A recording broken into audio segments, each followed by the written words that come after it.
This is Larry London. Welcome to Border Crossings. Today we are joined by a singer who's obviously well-known all around the globe. She's no stranger to the charts. She's no stranger to you or I. And of course, on the Voice of America, we've been playing all of her music all the time. And she has a new song that's out now, and we're going to be talking with her about her new album as well. Zara Larsson, welcome to the Voice of America.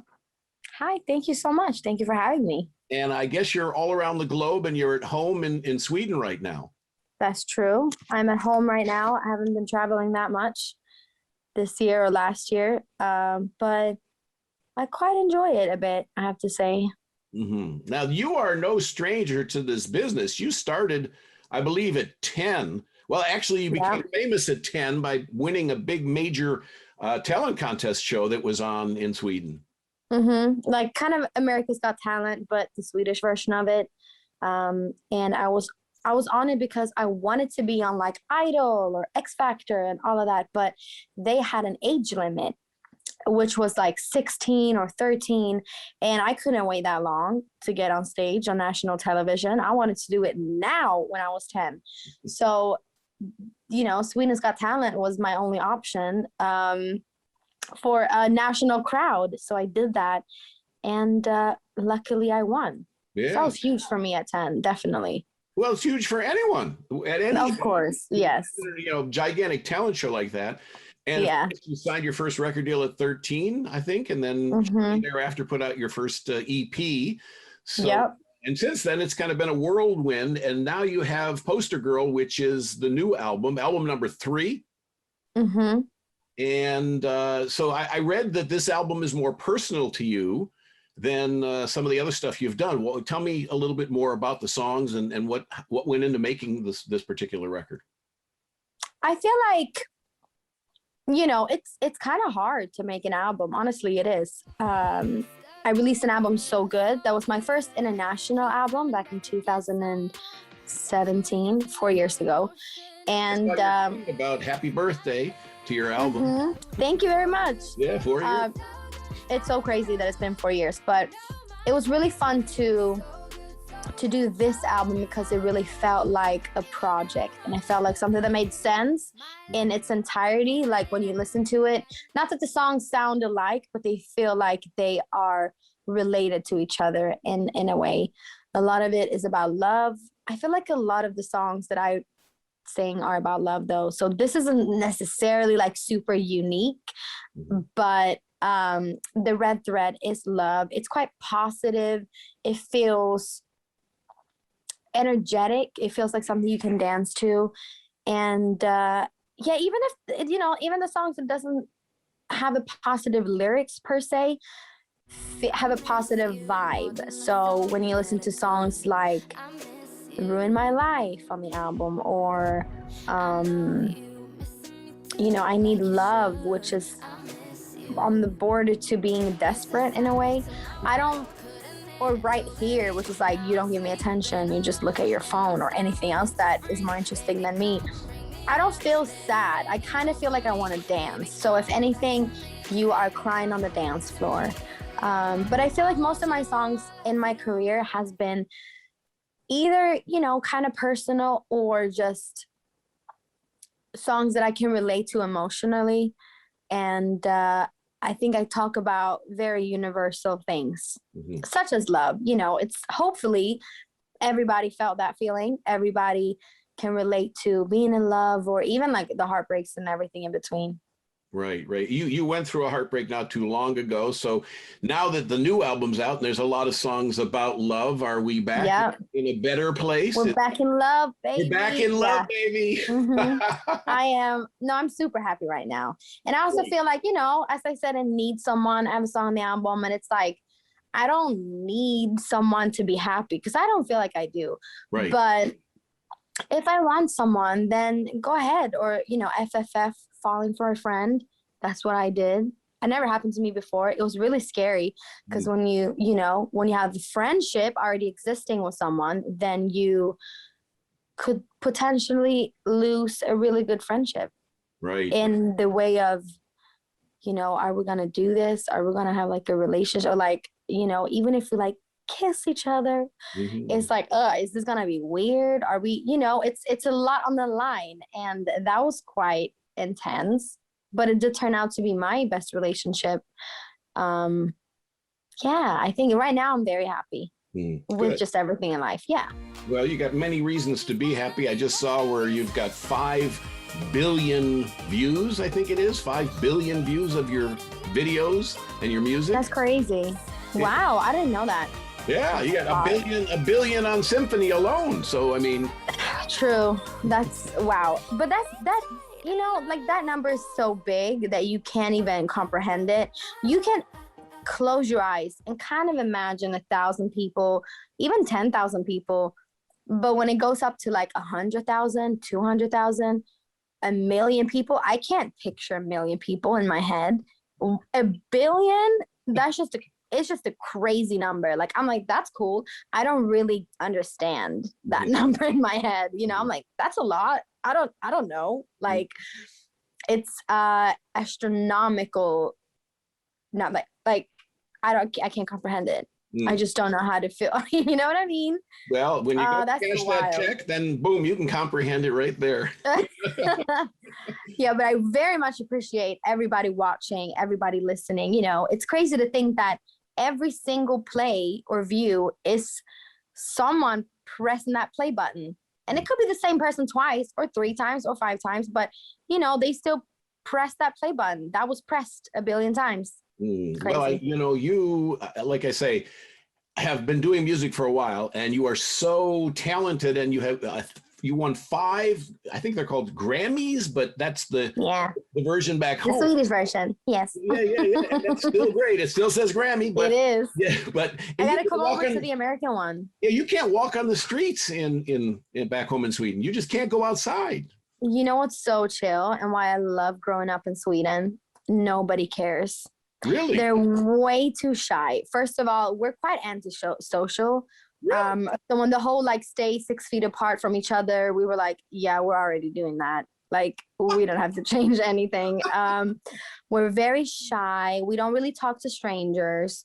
We don't go up to people that we don't know. We are respecting people's privacies, and that's just culturally how it is.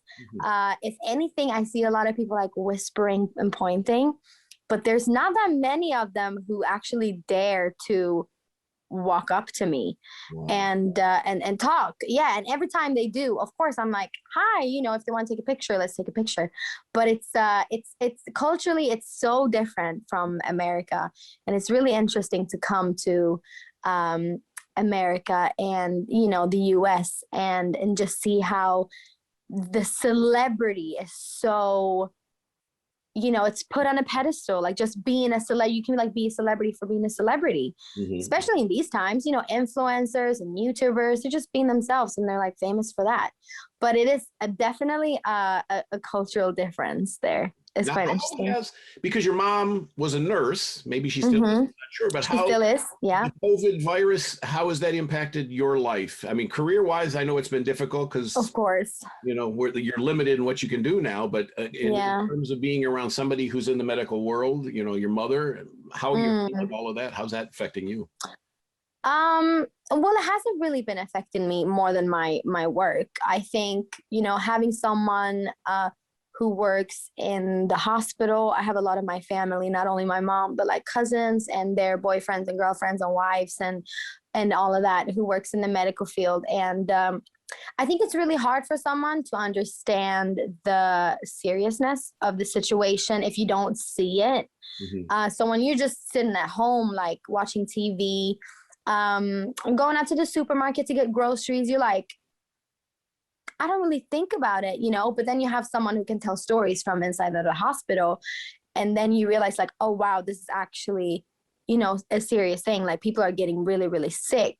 And I think it's the saddest part to hear that people are passing away without being able to have the loved ones around them and that.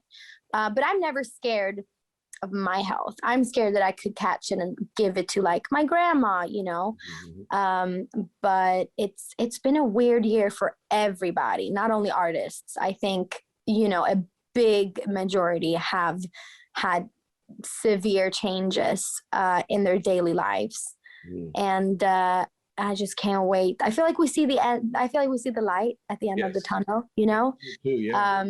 Yeah, and I just can't wait for everything to like, I just want to hug people. I just want to like go into a room and shake hands and not be like, shoot. Right, right, right. You know, I do kind of like the wave though. I think that's quite cute. Like, Well, you get the elbow or the yeah, I hate the elbow. Please just wave, just or like a Japanese hello. You know, like hi. So is there a tour coming up for you? Do you have some dates in mind? Let's say, because everybody's saying by Christmas this should be behind us, and so yeah, I hope so. year. We do have a semi plan for a tour this Christmas, actually, in Scandinavia. But I really wanted to. I did my first tour in the US not too long ago, and that's been like one of my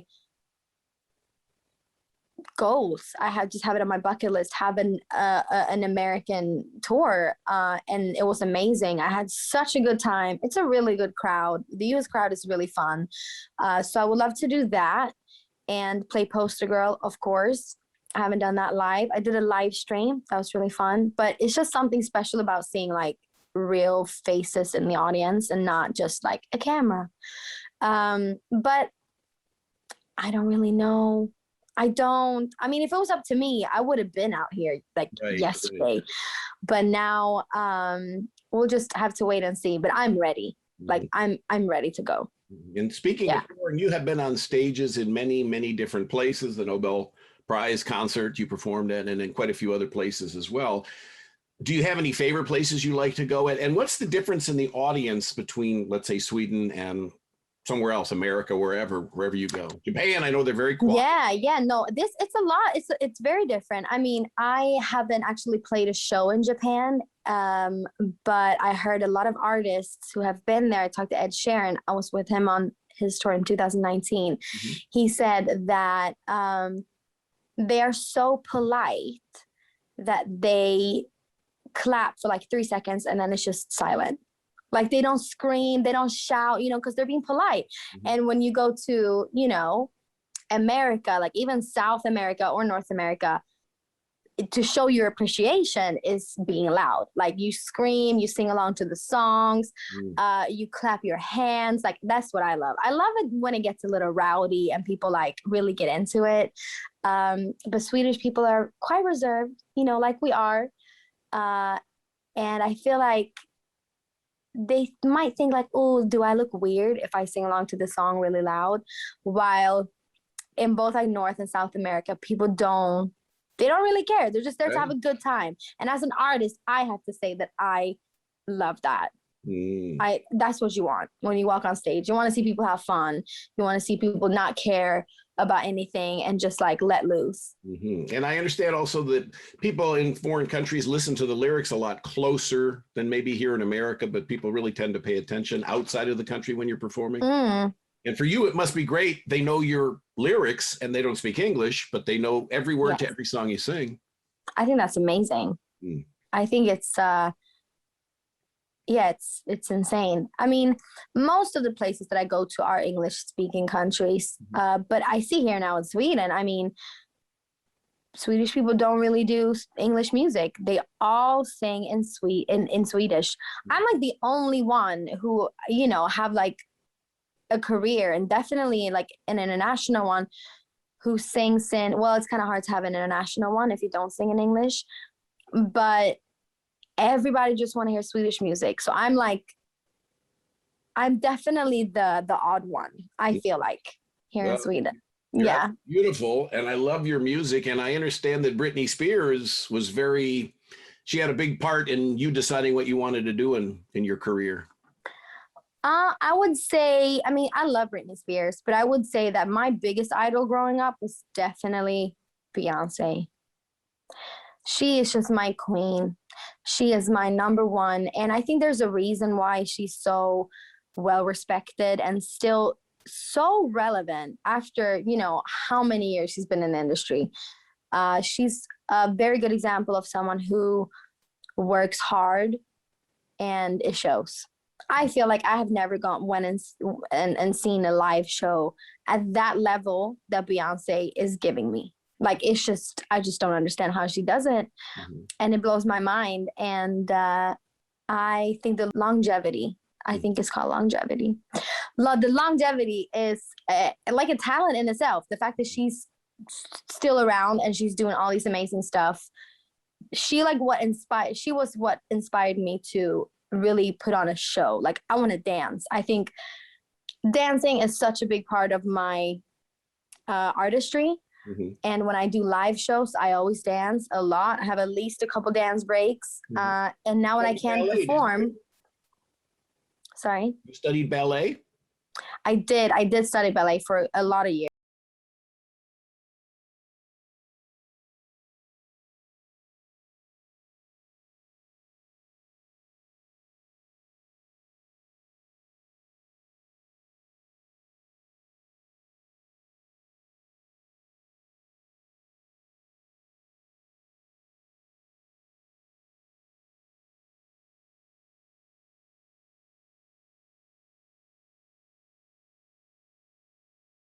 About love, they're way more dance and choreograph heavy than what I've done before. Mm-hmm. But I think it's really fun, and it's time for people to see that I love to do both. That's great. And because you have such love for Beyonce, she seems to be doing collaborations these days. So, and I know that your new album, Poster Girl, you've got a number. Young Thug, I think, is on one of your tracks, and you've got a collaboration. So let's get maybe Beyonce and Zara Larsson together. Oh gosh, come on! Yeah, come on. I mean, if it was up to me, I don't know. I've said this before, and I think it's like Beyonce to me is kind of like the sun. I love her. I love to feel her warmth and her energy, but like I can't be too close to it and I can't stare at it. Then I'll hurt my eyes and I'll melt. I don't think I could handle having a song with, I don't think I could handle having a song with her. I think I'll just break down every time I would hear it. And that wouldn't be very cool, but I do love her.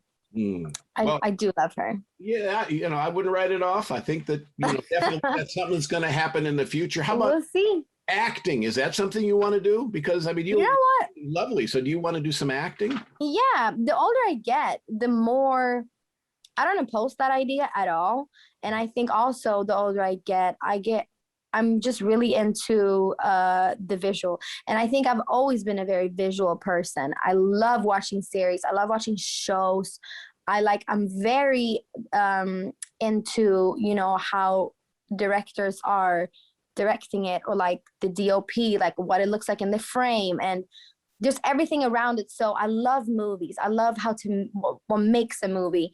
And I think it will be interesting to also act in a movie, but I really want that script to be like have nothing to do with music, have nothing to do with like you're playing a pop star. I don't want it to be that at all. I kind of want to be I would do like Ozark, you know what I mean? Like give me the Mexican cartel, like give me drama, give me tears, give me that. Give you Ryan Reynolds. That's what you want. Yes, exactly. For Zara Larsson is our guest here on The Voice of America. And I was looking, she's been nominated for 100+ awards in her career, which, is just taking off. The new album. Yeah, we're just starting. Just getting going. She's just getting That's right.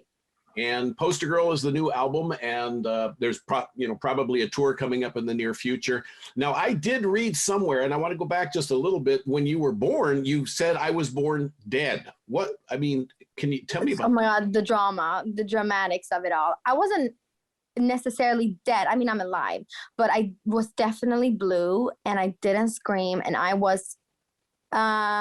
My heart wasn't, I guess you could call it that, but I was revived. And I just do a dramatic entrance. I want the attention. Hi. And I think I've been in situations like that a lot in my life where I'm like, oh, it's crazy that I'm alive, honestly.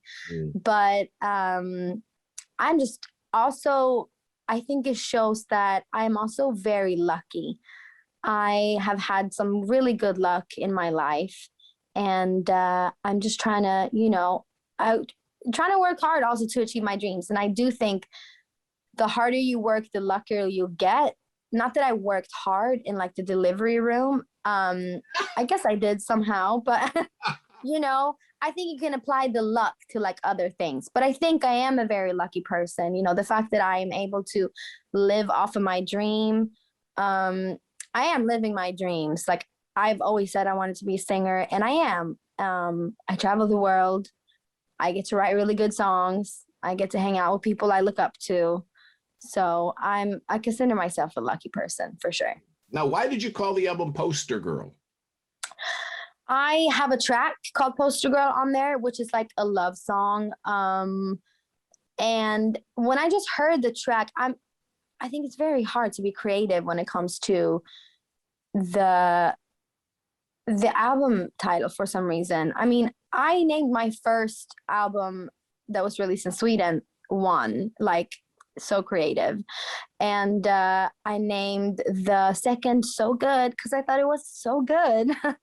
And I think I just looked at the list and I saw Poster Girl, and I had this image in my head where I'm sitting on my bed, like no makeup, eating noodles that I always do, like looking at my phone, you know, and over my head on the wall, there's a huge picture of me, but like the pop star me.